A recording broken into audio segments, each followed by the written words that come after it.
Minggu yang lalu kita telah melihat firman Tuhan mengenai penyangkalan diri.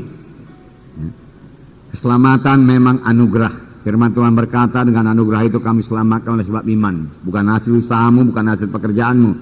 Namun firman Tuhan berkata, sesudah kita selamat kita perlu menyangkal diri. Kita perlu menolak dosa. Berkata tidak kepada kehendak daging ini. Kita tidak bisa mengikut Yesus lalu mengikut kehendak daging, tidak bisa, saudaraku. Untuk itulah gunanya Roh Kudus diberikan, supaya dengan Roh itu kita mematikan perbuatan tubuh ini, supaya kita jangan melakukan kehendak kita, tetapi kita melakukan kehendak Tuhan, supaya kita bisa hidup suci. Firman Tuhan berkata, jikalau kamu hidup menurut kehendak daging, walaupun kamu sudah selamat, sudah lahir baru, kamu akan mati kelak. Sebab ini tertulis dalam buku Roma 8 ayat 13, yang dituliskan pada sidang Tuhan di Roma yang sudah selamat. Tetapi tinggalkanlah semua kehendak daging, tinggalkanlah semua perkara-perkara lama dalam hidupmu. Firman Tuhan berkata. Dan buku Roma pasal 12 ayat 2 berkata, janganlah kamu menjadi serupa dengan dunia ini. Janganlah kamu serupa dengan dunia ini. Dan firman Tuhan juga berkata, barang siapa mengasihi dunia ini, tidak ada padanya kasih Bapa. Tidak ada padanya kasih Bapa. Jadi kita harus pilih salah satu. Kita mengasihi dunia, lalu tidak ada pada kita kasih Bapa. Kalau kita mengasihi Bapa, kita tidak bisa mengasihi dunia ini. Kalau kita mengasihi Tuhan, tidak bisa bersama-sama dengan mengasihi dunia ini dan segala sesuatu yang dalam dunia ini dan sistem hidup dunia ini. Tidak bisa kita kasihi. Sistem hidup orang dunia ini menikmati hidup. Dan hari Minggu telah kita dengarkan, saudaraku, bahwasanya benih yang jatuh di tanah yang berduri itu, ya, dikatakan bahwa duri itu adalah kenikmatan hidup, ya, menikmati kehendak daging ini, suka akan kemewahan dunia ini. Firman Tuhan berkata itu membunuh benih tersebut sehingga dia tidak berbuah. Oleh sebab itu angkatlah salib. Amin, saudara. Ya, bahwa orang yang sudah disalib itu dia tidak kepingin dunia. Paulus bisa berkata, dunia telah tersalib bagiku dan aku tersalib bagi dunia.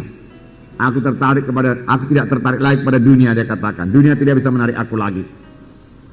Demikian sebenarnya manusia lama kita yang harus disalibkan sungguh-sungguh. Siaku kita disalibkan sungguh-sungguh, ya, dan mati di kayu salib. Firman Tuhan berkata, sebiji gandum tidak akan bisa bertumbuh dan berbuah banyak kalau ia tidak jatuh ke tanah. Tapi kalau ia jatuh ke tanah dan mati, barulah ia tumbuh dan berbuah banyak. Kita juga harus mati. Manusia lama kita mati supaya kita bisa berbuah banyak. Tuhan bisa memakai kita. Amin, saudara. Ya. Oleh sebab itu firman Tuhan minggu yang lalu, seberapa teguhkah keselamatan jiwa kita. Biarlah keselamatan jiwa kita begitu teguh pada akhir zaman ini. Amin, saudara. Ya, karena pada akhir zaman, saudaraku, roh jahat tambah giat bekerja. Kalau keadaan keselamatan kita sebagai waktu-waktu yang lalu saja, kita tidak akan bertahan. Kita harus bertambah teguh dari waktu-waktu yang lalu. Roh jahat bertambah-tambah aktif. Pada akhir zaman, kejahatan bertambah-tambah, keadaan sukar akan bertambah-tambah. Firman Tuhan berkata, ya, jangan sampai terjadi kasih anak-anak Tuhan jadi dingin. Tetapi biarlah rohmu menyala-nyala dan layanilah Tuhan pada akhir zaman ini. Jangan pernah kendor kerinduan kita untuk melayani Tuhan. Ya, walaupun ada kesalahan, bangun dan bangkit dan bertobat. Amin, saudara. Jangan pula tetap dalam kesalahan tersebut. Kalau kita sudah mengetahui ada kehendak daging, marilah bertobat. Jangan pula tetap dalam kehendak daging, jangan dipelihara manusia lama itu. Amin, saudara. Nah, saudara yang kasih dalam nama Yesus, hari ini kita melihat lagi firman Tuhan, seberapa besarkah kesetiaan kita kepada Tuhan Yesus. Seberapa besarkah kesetiaan kita kepada Tuhan Yesus. Atau dengan mudah saja kita bisa menyangkal dia kalau memang ada ancaman misalnya perlakuan niaya, saudara. Apalagi kita dengan mudah saja menyangkal Yesus, ya, atau mengikuti ilah-ilah yang lain, saudaraku. Kita membaca Keluaran 32 ayat 19 sampai 28. Keluaran 32 ayat 19 sampai 28. Keluaran 30 ayat 1 dulu, ayat 1, ya. Ayat 1 dapat? Mari kita baca ayat 1. Ketika bangsa itu melihat bahwa Musa mengundur-undur turun dari gunung itu, maka berkumpullah mereka mengerumuni Harun dan berkata kepadanya, Mari buatlah untuk kami Allah yang akan berjalan di depan kami. Sebab Musa ini yang telah memimpin kami keluar dari tanah Mesir, kami tidak tahu apa yang telah terjadi dengan dia. Ayat 19. Sama-sama. Dan ketika ia dekat ke perkemahan itu dan melihat anak lembu dan melihat orang menari-nari, maka bangkitlah amarah Musa. Dilemparkannya lah kedua loh itu dari tangannya dan dipecahkannya pada kaki gunung itu. Sesudah itu diambilnya anak lembu yang dibuat mereka itu, dibakarnya dengan api dan digilingnya sampai halus. Kemudian ditaburkannya ke atas air dan disuruhnya diminum oleh orang Israel. Lalu berkatalah Musa kepada Harun, apakah yang telah dilakukan bangsa ini kepadamu sehingga engkau mendatangkan dosa yang sebesar itu kepada mereka? Tetapi jawab Harun, janganlah bangkit amarah Tuanku. Engkau sendiri tahu bahwa bangsa ini jahat semata-mata. Mereka berkata kepadaku, buatlah untuk kami Allah yang akan menjalani depan kami. Sebab Musa ini yang telah memimpin kami keluar dari tanah Mesir, kami tidak tahu apa yang telah terjadi dengan dia. Lalu aku berkata kepada mereka, siapa yang mempunyai emas haruslah menanggalkannya. Mereka memberikannya kepadaku dan aku melemparkannya ke dalam api dan keluarlah anak lembu itu. Ketika Musa melihat bahwa bangsa itu seperti kuda terlepas dari kandang, sebab Harun telah melepaskannya sampai menjadi buah cemooh bagi lawan mereka, maka berdirilah Musa di pintu gerbang perkemahan itu serta berkata, siapa yang memihak kepada Tuhan, datanglah kepadaku. Lalu berkumpullah kepadanya seluruh Bani Lewi. Berkatalah ia kepada mereka, beginilah firman Tuhan Allah Israel, baiklah kamu masing-masing mengikatkan pedangnya pada pinggangnya, dan berjalanlah kian kemari melalui perkemahan itu, dari pintu gerbang ke pintu gerbang, dan biarlah masing-masing membunuh saudaranya dan temannya dan tetangganya. Bani Lewi melakukan seperti yang dikatakan Musa, dan pada hari itu tewaslah kira-kira 3.000 orang dari bangsa itu. Sampai sini. Nah, saudara, bangsa Israel membuat berhala dari anak lembu emas. Ini terjadi, saudaraku, hanya beberapa bulan saja setelah mereka keluar dari Mesir. Hanya beberapa bulan saja, beberapa waktu saja. Ya, setelah mereka bebas daripada perbudakan yang begitu menindas mereka. Mereka telah mengalami kuasa Tuhan yang sangat luar biasa. Mestinya mereka masih ingat bahwasanya Tuhan membebaskan mereka dengan penunjukan kuasa Tuhan, demonstrasi kuasa Tuhan yang sangat besar di tanah Mesir. Mulai daripada Tuhan mengubah air menjadi darah, kemudian katak, kemudian lalat, pikat, kemudian penyakit sampar pada binatang-binatang, bisu, hujan es, belalang, gelap gulita, lalu kematian anak sulung. Pada saat kematian anak sulung ini mereka tidak tahan lagi, dan orang Mesir menyuruh mereka supaya meninggalkan tanah Mesir. Lalu mereka berangkat keluar dengan membawa harta-harta yang begitu banyak, karena Tuhan membuka hati orang Mesir sehingga mereka menyerahkan harta-hartanya. Dalam satu malam saja mereka sudah menjadi kaya raya. Lalu mereka bebas. Tetapi orang Mesir, Firaun mengejarnya dan sampai Laut Kulsum. Kuasa Tuhan nyata lagi. Tuhan membelah Laut Kulsum dan membiarkan bangsa Israel menyeberang. Bangsa Mesir mencoba mengejarnya dari belakang, tetapi dia tenggelam dalam laut karena Tuhan menutup laut tersebut. Semua mereka tiba di Gunung Sinai. Di Gunung Sinai Tuhan menyatakan kemuliaannya sehingga bangsa Israel gemetar ketakutan. Dan di Gunung Sinai Tuhan memberikan 10 hukum kepada bangsa Israel. Pada bangsa Israel. Nah, saudara, 10 hukum itu, saudaraku, ya, salah satu diantaranya Keluaran 20, saya bacakan kepada saudara. Ayat 2 mulai, akulah Tuhan Allahmu yang membawa engkau keluar dari tanah Mesir, dari tempat perbudakan. Jangan ada padamu Allah lain di hadapanku. Janganlah membuat bagimu patung yang menyerupai apapun yang ada di langit di atas, atau yang ada di bumi di bawah, atau yang ada di dalam air di bawah bumi. Jangan sujud menyembah kepadanya atau beribadah kepadanya, sebab aku Tuhan Allahmu adalah Allah yang cemburu, yang membalaskan kesalahan kepada bapa, kesalahan bapa kepada anak-anaknya, kepada keturunan yang ketiga dan keempat dari orang-orang yang membenci aku. Nah, jelas sekali firman Tuhan berkata di sini, jangan ada padamu Allah lain di hadapanku. Jangan buat patung, jangan sujud menyembah kepadanya, jangan beribadah kepadanya. Aku Tuhan yang cemburu. Aku akan membalas kejahatan bapa kepada anak-anaknya, kepada cucu-cucunya, sampai kepada keturunan keempat. dari orang-orang yang membenci aku. Jadi Tuhan saudaraku, Tuhan yang tegas, ya, yang membalas kesalahan, dia katakan sampai kepada anak cucu, turunan keempat, itu cicit, saudaraku. Nah, saudara yang kekasih dalam nama Yesus, sesudah Tuhan memberikan 10 firman ini dan seterusnya, boleh saudara baca Keluaran 20, lalu Musa naik ke atas gunung, lalu tinggal di sana 40 hari 40 malam lamanya. Musa tidak makan dan juga tidak minum. Firman Tuhan berkata, saudara boleh baca buku Keluaran ini, ya, karena dia berada di hadirat Tuhan. Dia begitu dekat dengan Tuhan. Dia dengar suara Tuhan, dan Tuhan mulai menulis 10 hukum. Tuhan sendiri menulisnya pada kedua loh batu itu. Tangan Tuhan yang menulis itu, saudara. Dan itu sangat baiklah adanya, saudara. Nah, tetapi apa yang terjadi kepada bangsa Israel di bawah, saudara, yang ditinggalkan Musa? Dari Keluaran 32, ketika bangsa itu melihat bahwa Musa mengundur-undurkan turun dari gunung itu, maka berkumpullah mereka mengurumuni Harun dan berkata kepadanya, mari buatlah untuk kami Allah, ya, yang akan berjalan di depan kami. Betapa bodohnya mereka ini. Mereka mau membuat Allah yang akan berjalan di muka kami, dia katakan. Ya, sebab orang yang memimpin kami keluar dari Mesir, Musa, ya, kami tidak tahu apa yang jadi kepadanya. 40 hari 40 malam dia tidak turun-turun dari gunung. Oleh sebab itu buatlah kepada kami Allah. Dan Harun tidak tegas dalam hal ini, saudara. Harun berkata, bukalah perhiasanmu semua, dia katakan, ya. Lalu saudaraku, dituangnya lah perhiasan itu, emas-emas itu semua, lalu jahitlah anak lembu emas, dan dia berkata, inilah Allahmu yang melepaskan engkau daripada tanah Mesir, yang menuntun engkau keluar dari tanah Mesir. Besok kita pesta, dia katakan, besok kita hari raya. Lalu mereka pesta pora, saudaraku. Pesta pora penyembahan berhala sama dengan pesta pora penyembahan orang Kanani, ya, disertai dengan segala kenajisan, saudaraku, ya, kedagingan di situ, saudara, ya. Oleh sebab itu Tuhan sangat marah, saudaraku. Dan Tuhan berkata kepada Musa di atas gunung waktu itu, telah kulihat bangsa ini sungguhnya adalah suatu bangsa yang tegak tengkuk. Oleh sebab itu biarkan aku, biar kumusnahkan mereka. Tuhan berkata.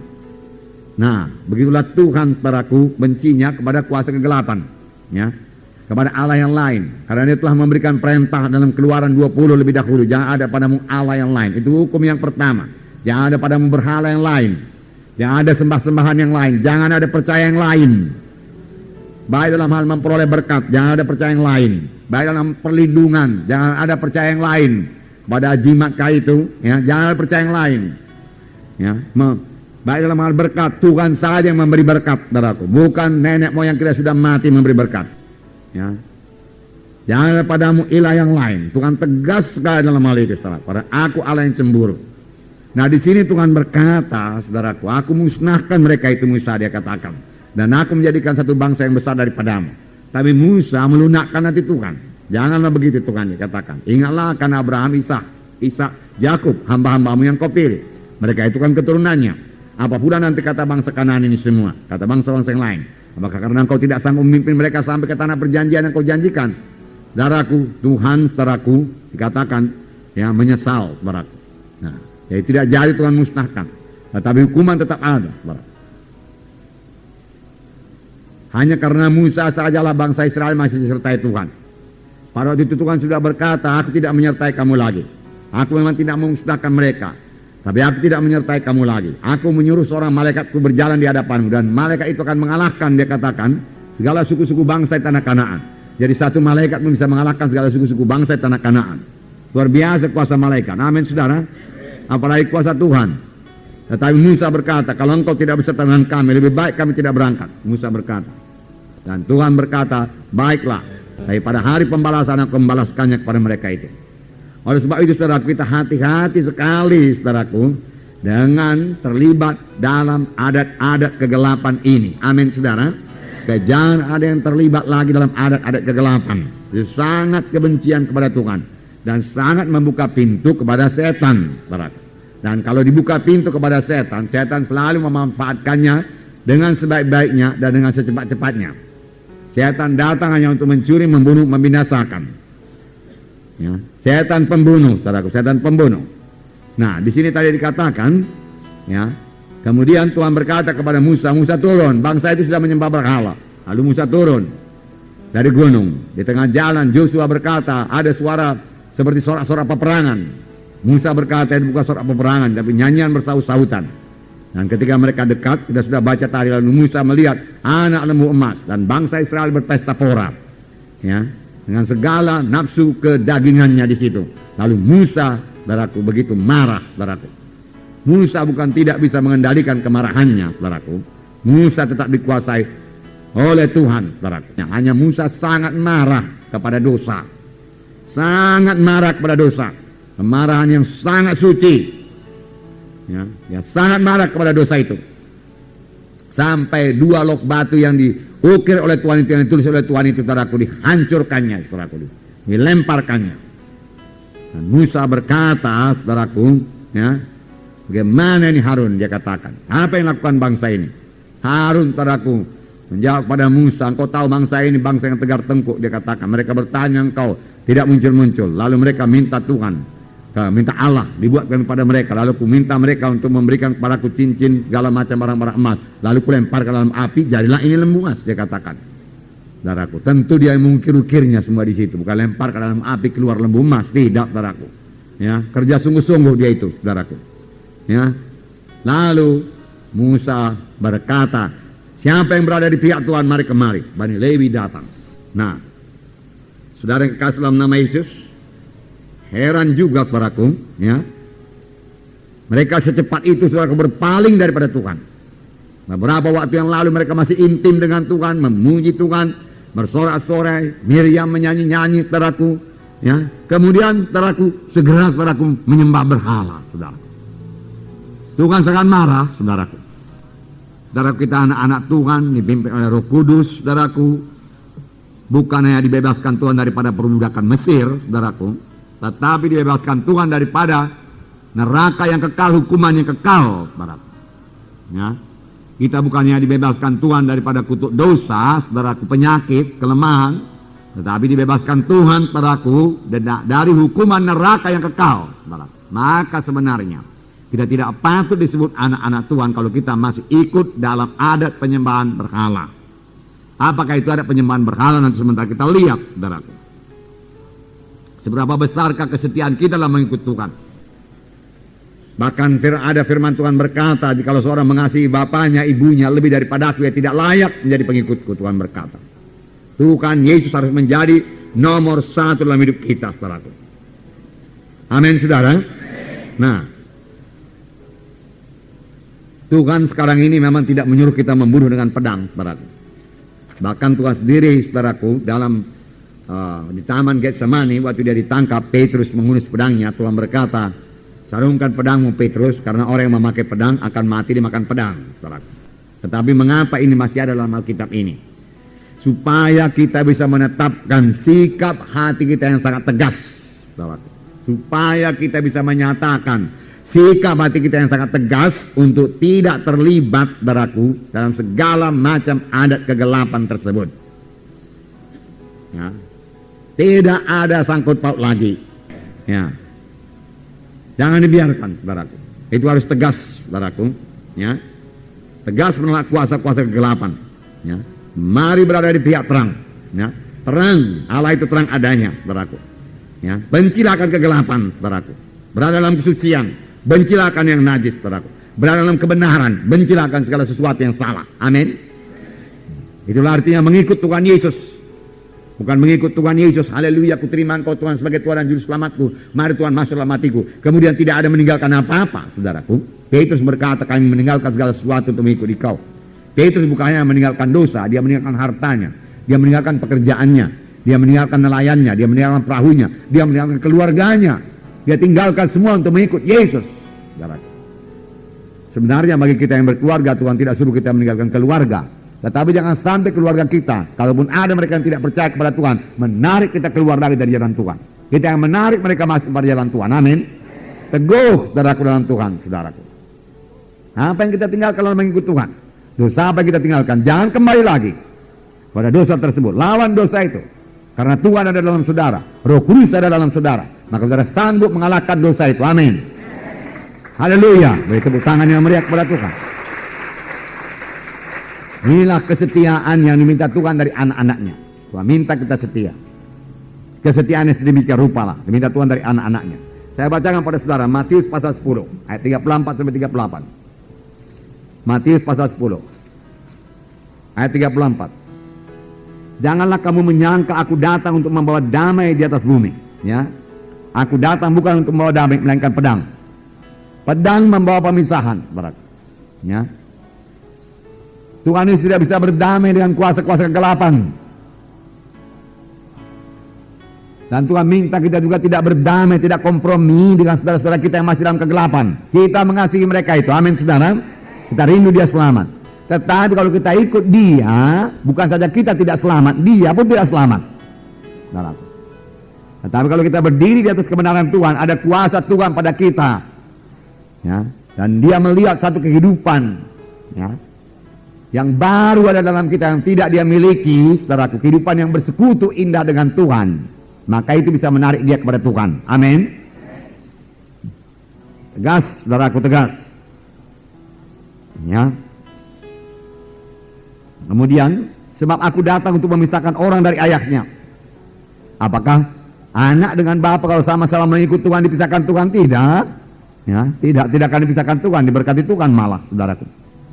Tetapi kalau sang anak mengikut Tuhan, sang bapa mengikut berhala, Tuhan pisahkan, saudaraku. Tuhan pisahkan, mengikut adat kegelapan, Tuhan pisahkan. Anak perempuan dari ibunya, dipisahkan Tuhan.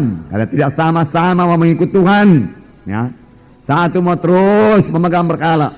Ya, takut-takut kepada famili, takut menyakiti hati famili, ikut-ikut juga cara-cara kegelapan. Ya. Saudara barangkali heran, mengapa Bani Israel menyembah Baal dan Asitoret? Saudaraku, mereka intim dengan orang Kanani. Ya, orang Kanaan. Ya. Nah, mereka berteman, saudaraku. Ya. Lalu mereka ikut ala-ala orang Kanaan.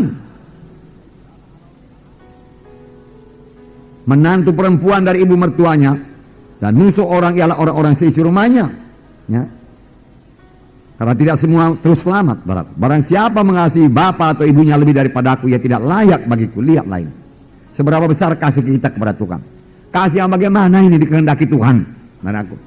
Apakah kasih hanya cukup mengatakan kepada Tuhan, aku mengasihi engkau Yesus, aku mengasihi engkau Yesus?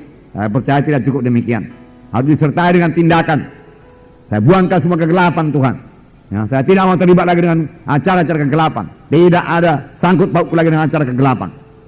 Saudaraku, ini bukan hanya bagi saudara, tapi bagi semua anggota-anggota KKS saudara. Amin, saudara. Harus memikul salib, menyangkal diri. Baru bisa layak jadi anak Tuhan, layak jadi pelayan-pelayan Tuhan. Nah, ini firman Tuhan untuk mendewasa rohani saudara. Amin, saudara. Ya. Pada waktunya saudara harus menyangkal diri. Amin. Nah, saudara yang kekasih dalam nama Yesus, ya, jadi nomor satu yang paling utama dalam hidup kita, Tuhan Yesus. Yang lainnya tambahan saja semua itu. Bahkan kalau kita mengikut Yesus, lebih banyak lagi tambahkan Tuhan kepada kita, saudara. Tapi nomor satu Yesus. Mensukacitakan hati Yesus dengan penyangkalan diri yang sungguh-sungguh, dengan tidak terlibat dengan kuasa kegelapan. Tetapi itulah dia kasih yang dikehendaki Tuhan. Amin, saudara. Tidak, saudaraku, perintah-perintah, saudaraku. Tidak, tegas, harus tegas.